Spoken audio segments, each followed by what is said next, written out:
Hello everyone, welcome to tech शर्मत। आज के सेशन में हम जॉइन का एक और एग्जांपल कवर करेंगे।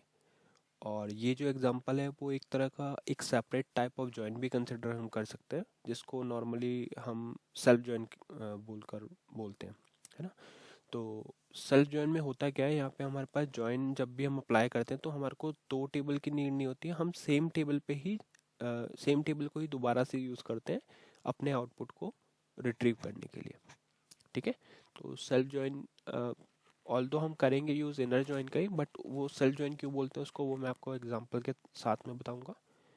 और इसको देखने के लिए अभी मैं यहाँ पे एक कमांड रन करता हूँ str_sql। तो सबसे पहले हम टेबल देखेंगे, उसकी रिक्वायरमेंट समझेंगे कि क्या नीड होती है सेल्फ ज्वाइन बनाने की और किस कंडीशंस में हम उसका यूज़ कर सकते हैं।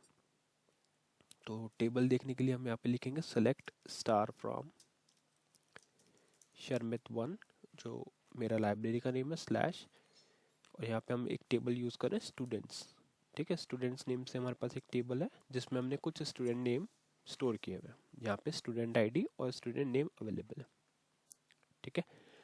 अब हमारी रिक्वायरमेंट क्या है, अगर आप इस डेटा को ढंग से देखोगे तो यहाँ पे आपको कुछ नेम ऐसे भी मिलेंगे जो रिपीटेड है। जैसे यहाँ पे राहुल नेम है, वो रिपीटेड है। वो स्टूडेंट आईडी का, स्टूडेंट आईडी वन का भी नेम राहुल है, स्टूडेंट आईडी थ्री का भी नेम राहुल है। उसी तरह से रोहित अगर हम देखें तो रोहित आईडी टू पे भी अवेलेबल है और रोहित आईडी सिक्स पे भी अवेलेबल है। उसी तरह से शुभम जो है वो फोर और फाइव पे अवेलेबल है। बस एक रिकॉर्ड ऐसा है यहाँ पे जो रिपीटेड नहीं है, जिसका नेम है अंकित। ठीक है, अंकित कुमार नेम से जो स्टूडेंट है उसका नेम रिपीटेड नहीं है। अब आप अज्यूम करो कि ये डेटा आपका कोई एक स्कूल है, उसका पूरा ओवरऑल जितने भी क्लासेस हैं उन सबका एक कंबाइंड डेटा है ना। तो हो सकता है एक क्लास में सेम नेम से बहुत सारे बच्चे हों, या पूरे स्कूल में बहुत सारे स्टूडेंट ऐसे हों जिनका नेम सेम हो, है ना। तो हमें आइडेंटिफाई करना है, एक हमारी कोई नीड है ऐसी जिसमें हमारे को स्कूल ने बोला है कि आपको वो सभी नेम्स को फाइंड आउट करके लाना है जो रिपीटेड है, प्लस उनकी स्टूडेंट आईडी हमें पता होनी चाहिए कि कौन सा ऐसा स्टूडेंट है जो रिपीटेड है और उसका स्टूडेंट आईडी क्या है। ठीक है, कौन सा नेम है जो रिपीटेड है और उसका स्टूडेंट आईडी क्या है, ये हमारा ओवरऑल पर्पस है। तो अब इसमें हमें यूज़ तो एक ही टेबल करनी है, आपके पास यही टेबल है। अब इस टेबल को ही आप किस तरह से ज्वाइन की हेल्प से ये रिक्वायरमेंट फुलफिल करोगे, ये एक इंटरेस्टिंग रहेगा। ठीक है, तो देखते हैं इसके लिए क्वेरी कैसे लिखेंगे। तो उसके लिए सबसे पहले हम क्वेरी लिखने के लिए वही सेलेक्ट यूज़ करेंगे। तो सेलेक्ट लिखा। अब हमें क्या क्या रिक्वायरमेंट है वो कॉलम से हम मेंशन करेंगे। जैसे मैंने स्टूडेंट्स टेबल के लिए S1 प्रीफिक्स लूँगा मैं, तो S1 डॉट स्टूडेंट आईडी। ठीक है, दूसरा कॉलम मैंने ले लिया S1 डॉट स्टूडेंट नेम।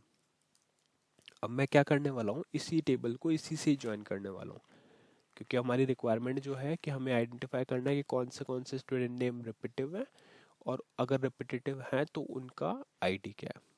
ठीक है, तो इसके लिए मैं क्या करूँगा, सेल्फ ज्वाइन बनाऊंगा। तो यहाँ मैं लिखूंगा S2 डॉट स्टूडेंट आईडी। फिर से मैंने स्टूडेंट आईडी रिपीट की, बट इस टाइम हम जो एक इमेज बना रहे हैं ना, हमारे पास जो स्टूडेंट्स टेबल है इसकी दो इमेज हो गई, ऐसा आप कंसिडर कर सकते हो। पहली इमेज हो गई S1, दूसरी है S2। तो यहाँ पे हम बना रहे हैं S2 डॉट स्टूडेंट नेम। ठीक है, ये हो गया। अब इस पे हम ज्वाइन अप्लाई करेंगे। तो ज्वाइन अप्लाई करने से पहले हमें लिखना पड़ेगा फ्रॉम। अब कौन से टेबल से डेटा ले रहे हैं, तो यहाँ पे आ गया पहला टेबल का नेम स्टूडेंट्स टू, स्टूडेंट्स, और इसको हम एलियास यूज़ करेंगे इसमें S1। इस पे ज्वाइन अप्लाई करेंगे, ज्वाइन होगा हमारा टाइप इनर ज्वाइन। आप डायरेक्टली ज्वाइन भी लिखोगे तो भी वो वर्क करेगा। अब इसको किस पे अप्लाई करना है, इसको करना है स्टूडेंट्स पे। सेम ही टेबल को मैं वापस यूज़ कर रहा हूँ एज S2। अगर मैं इस स्टेप पे, इस फेज पे यहाँ पे एंटर करता हूँ तो देखते हैं आउटपुट क्या आ रहा है। ओके, इसमें हम एक बार देखते हैं, कुछ इश्यू है। S1 डॉट, ओके, हाँ, हम इनर ज्वाइन कर रहे हैं अप्लाई, बट हमने कोई कॉलम तो दिया ही नहीं कि किस बेसिस पे इनर ज्वाइन अप्लाई होना चाहिए। तो हमें यहाँ पे लिखना पड़ेगा ऑन।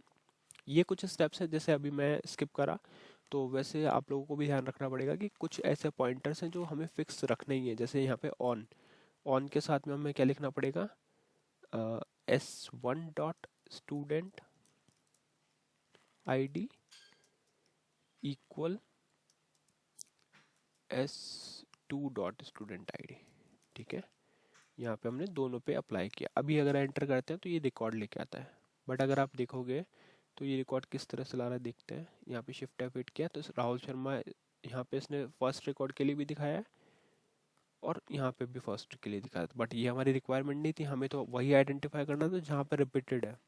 अगर ऐसे ही अगर आप इसको शिफ्ट F8 करोगे तो राहुल यहाँ पे 3 पे भी अवेलेबल दिखा रहा है, तो ये कुछ रिपीटेड डेटा आ गया है ना। तो इसको अभी हमें और रेक्टिफाई करना पड़ेगा क्योंकि ये हमारी रिक्वायरमेंट नहीं थी। तो इसको रेक्टिफाई करने के लिए हम क्या लिखेंगे, यहाँ पे हम लिखेंगे where clause.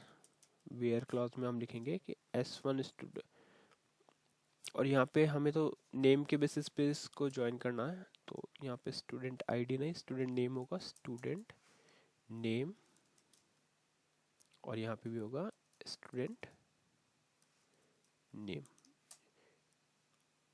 S2 dot student name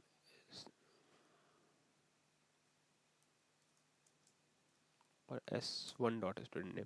तो अभी ये नेम तो रिपीटेड लेके आया बट रिकॉर्ड भी सारे मल्टीपल टाइम हो गए यहाँ पे, जैसे 2 रिकॉर्ड राहुल शर्मा 1 के लिए, और यहाँ शिफ्ट F8 करोगे तो 1 और 3 के लिए भी दिखा रहा है। तो ये एक इनअप्रोप्रिएट डेटा है हमारे पास। इसके साथ हम अगर हमारे को वो कंडीशन फुलफिल करनी है तो हमें एक कंडीशन और लगाना है यहाँ पे एंड, और इधर हम लगाएंगे S1 dot student ID is less than S2 dot student ID। तो ये कंडीशन लगाने के बाद क्या होगा, जो भी हमारा रिपीटेड डेटा था वो अब हट गया और यहाँ पे हमारे को एग्जैक्ट वही डेटा मिलेगा जिसकी हमारे को नीड थी। यहाँ पे क्या शो कर रहा है कि एक स्टूडेंट है 1 ID का जिनका नेम राहुल है, और यहाँ से शिफ्ट F8 करेंगे तो सेकंड स्टूडेंट का नेम भी मिल रहा है जो है 3 राहुल। ठीक है, उसी तरह से अगर यहाँ पे देखें सेकंड रोहित ID सेकंड के लिए है, और वही शिफ्ट F8 करें तो रोहित ID 6 के लिए भी अवेलेबल है। वैसे ही अगर शुभम का देखते हैं तो शुभम 4 पे भी अवेलेबल है और शुभम 5 पे भी अवेलेबल है, और इस लिस्ट में अंकित का नेम इंक्लूड नहीं है। उसका रीज़न यही है क्योंकि वो नेम रिपीटिव नहीं है और हमने सिर्फ वही डेटा फैच किया जिसका डेटा रिपीटेटिव है, और अगर रिपीटेटिव है तो उस केस में उसका स्टूडेंट ID भी हमें पॉपुलेट करना था। ठीक है, तो ये क्वेरी हमारा फाइनल सॉल्यूशन बनेगा। इसमें क्या हमने किया, हमने सबसे पहले फील्ड सिलेक्शन किया, तो यहाँ पे S1 dot student ID, S1 dot student name, S2 dot student ID और S2 डॉट स्टूडेंट नेम। कहाँ से इसको पिक किया, from student table as S1 inner join. अब इस इनर जॉइन को ही आप एज ए सेल्फ जॉइन भी बोल सकते हो क्योंकि हम सेम ही टेबल का यूज़ कर, सेल्फ मतलब उसी टेबल से, तो यहाँ पे सेम ही टेबल है, स्टूडेंट्स यहाँ है स्टूडेंट्स यहाँ है, जस्ट उसकी एज ए रेप्लिका हम एक्सेस कर रहे हैं S1 और S2। फिर हमने ऑन अप्लाई किया स्टूडेंट नेम पे कि जहाँ पे भी दोनों नेम मैच हो रहे हैं उनका डेटा हमें चाहिए। तो उस केस में काफ़ी सारे मल्टीपल रिकॉर्ड्स भी वो शो कर रहा था, रिडंडेंट डेटा, तो वो नहीं हमारी रिक्वायरमेंट थी, तो उसके लिए हमने लिख दिया एंड कंडीशन एक और जहाँ पे हमने स्टूडेंट ID को मेंशन किया कि वो लेस है स्टूडेंट ID अपने सेकंड रेप्लिका से। तो इस केस में क्या होगा, वो हमेशा रिपीटेटिव तो शो करेगा बट वो एक ही ID के लिए, जैसे यहाँ पे स्टूडेंट ID क्या है 1 और शर्मा राहुल, और यहाँ पे भी वो नेम और वो किस ID पर रिपीट हो रहा है वो ID हमारे को मिल गई। ठीक है, तो ये एक एग्जांपल था सेल्फ जॉइन से रिलेटेड। इस तरह से और भी कंडीशंस के अकॉर्डिंग आप अपने सेम टेबल को ही जॉइन में यूज़ कर सकते हो। तो आई होप ये टॉपिक आपको क्लियर हुआ होगा। नेक्स्ट सेशन में बाकी टॉपिक डिस्कस करेंगे। So thank you for watching texture math.